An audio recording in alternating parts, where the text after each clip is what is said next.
Yeah, La Hacienda.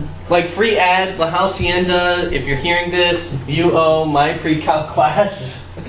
Wait, Advertising money. Just me. We're going to do another example, so it doesn't matter that I erase this. And once again, we are going to do derivatives, but we're just going to focus on one case, Savannah. Hi, Savannah. Hope you're feeling better. Hi, Savannah. And You're on drugs right now. any person or freak of nature who's somehow watching this for no reason. Okay. Welcome to my pre-calc class. We are almost all insane. All right, so Almost. what are we doing? We are trying to find the derivative using the definition of derivative of something like this. And we found through the example that I did not record that this is a lot of work. Okay? And you're all going to hate me later when I show you all the tricks of derivatives that make all of these way easier. But show us first. No. You have to go through the pain and suffering of this. Alright, so we are going to do the derivative. So we're going to use the definition of derivative. So we're going to take the limit as h approaches 0 of f of x plus h minus f of x all over, and for some reason my pen is dying. It must not like me. All over h. And we're going to start just like normal. So we're going to take this x plus h and replace it into my function. So I'll just do that work over here. So f of x plus h is going to equal the square root. So you're going to take this x plus h, put it in for x, 2 times x plus h plus 5. And I'll go ahead and distribute that 2. So I get 2x plus 2h, and I have a plus 5. And then f of x is that. So what we have is the limit as h approaches 0 of square root 2x plus 2h plus 5 minus square root 2x plus 5 all over h. Now, because h is approaching 0, we do need to remove this discontinuity, or this h here, so we don't have a 0 in the denominator when we try to evaluate this limit. But we have no way to, right now, to do that. So we're going to have to use our witchcraft, and we're going to, like back when we did radicals, we did rationalize the denominator, get the radicals to the numerator. We're actually going to do the reverse of that. We're going to rationalize the numerator.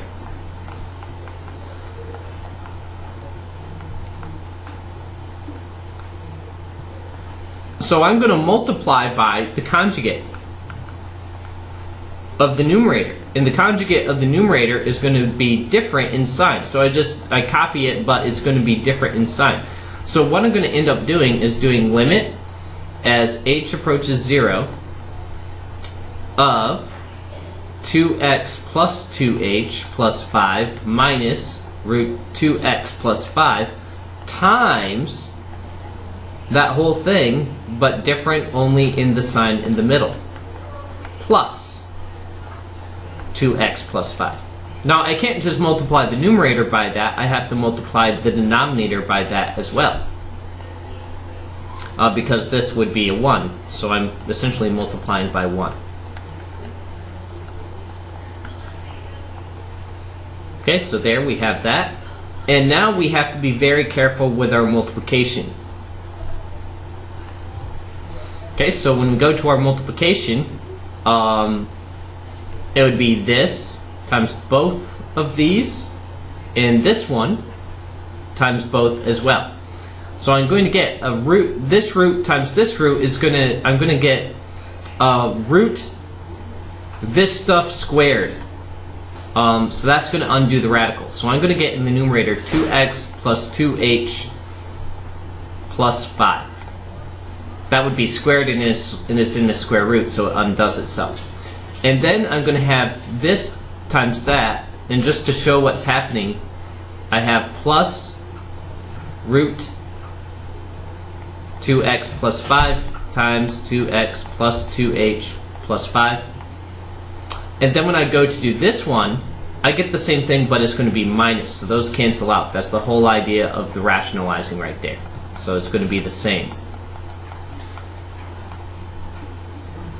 And then finally, minus, when I multiply this by this, the radicals will undo each other, and I'll get minus quantity 2x plus 5. All over this stuff. And I won't bother multiplying that out.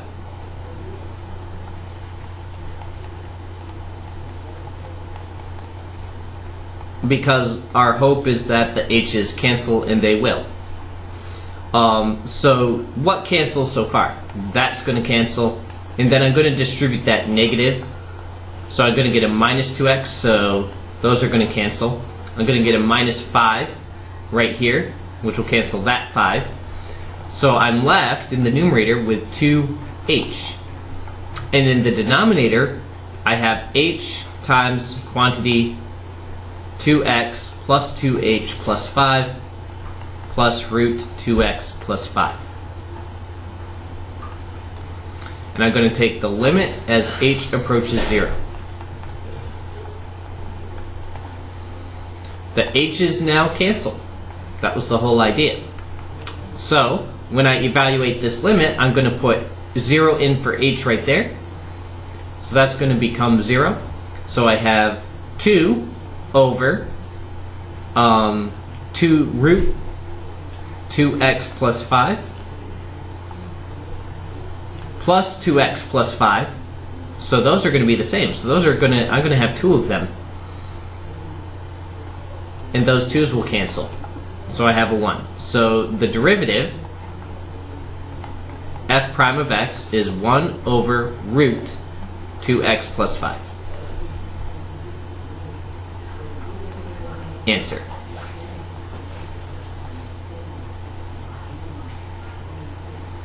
I know how much fun you had with that, so we'll do one more example.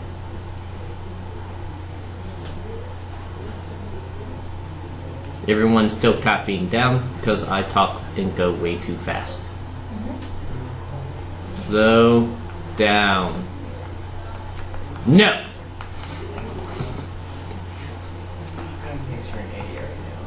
Stop that. That's nothing new. I am an idiot. An idiot. I happened about 3 years ago when I moved to North Carolina. Your IQ dropped. Yeah, the further south you go, yeah, This I'm just isn't not that gonna far finish that. south, though. That's true. So just think, there's people further south than you. My mom thinks that Alabama people are dumb because she went to Alabama to a game.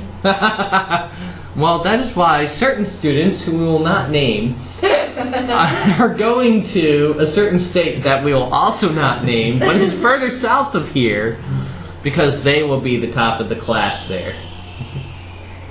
They will be the smart one. They'll make Dean's List without even trying.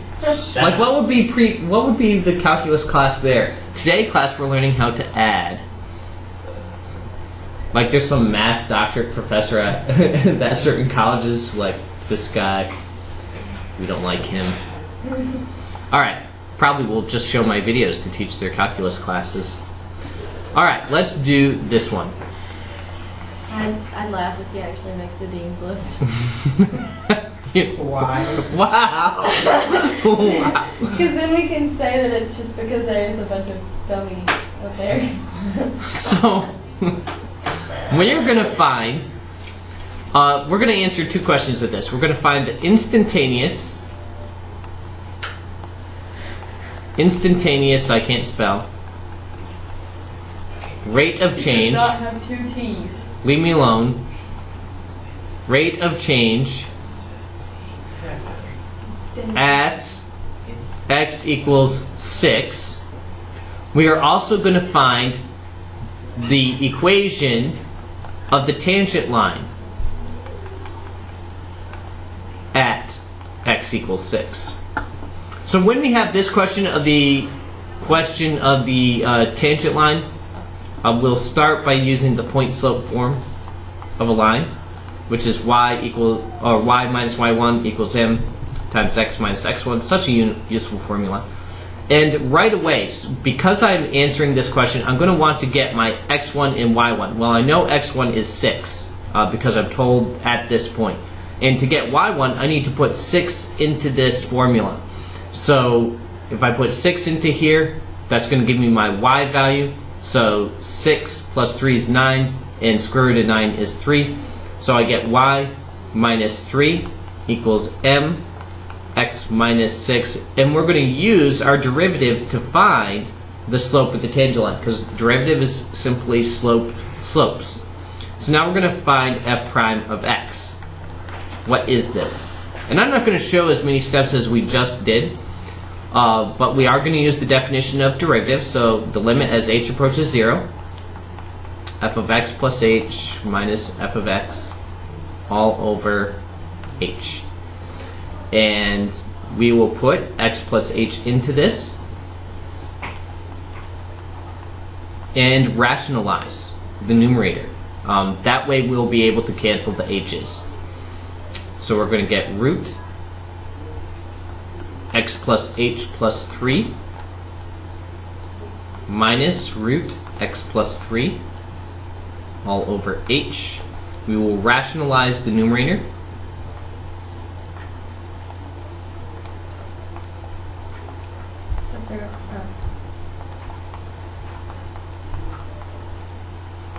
Sometimes when you're using the definition of derivative, you just have to try things. You do have to get that h to get out of there. Or you're going to have to estimate your derivative by using h to be something other than 0, something really small though. Alright, so when we rationalize, we are going to get in our denominator h times the quantity x plus h plus 3 plus root x plus 3. And in our numerator, we are going to get x plus h plus 3 because we are distributing this to both of those and distributing this to both of those. The middle terms are going to cancel, and then I'm going to have minus quantity x plus 3 because this thing times this thing will give me root x plus 3 squared. The squared undoes the root. And now we start our process of canceling. This negative distributes to both of those, so I'll have a negative 3 and a negative x. So those cancel, and those cancel, leaving me with just an h. So I have limit as h approaches 0 of h, that's all I have left up there, over h times root x plus h plus 3 minus root x plus 3. And now the h's cancel, leaving me with a 1.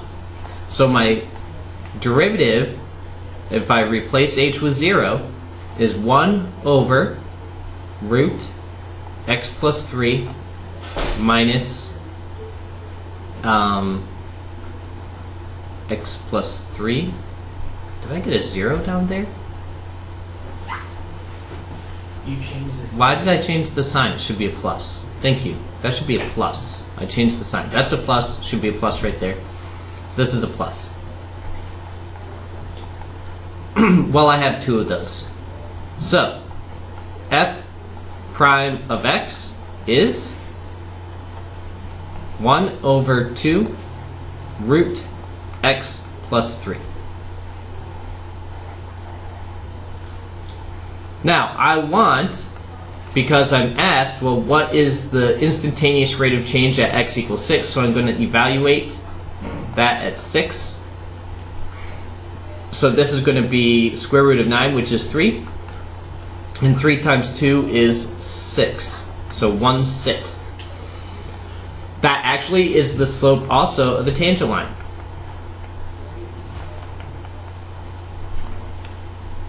So we'll put this in to answer this other question. We were also asked the equation of the tangent line. So I have y, so we're over here, y minus 3 equals 1/6 x minus 6. And if I wanted that in slope-intercept form, I could distribute this 1/6. Don't forget the x, add the 3. And now we have answered all the questions that we were asked. We were asked for instantaneous velocity or instantaneous rate of change. That is this answer. We calculated our derivative to get that, because we weren't actually asked for that equation, but we needed it to get this. And we also needed our rate of change, our slope, in order to answer the second question, the equation of the tangent line. And that is it. Everyone wants to say goodbye. Hello. Bye, Samantha.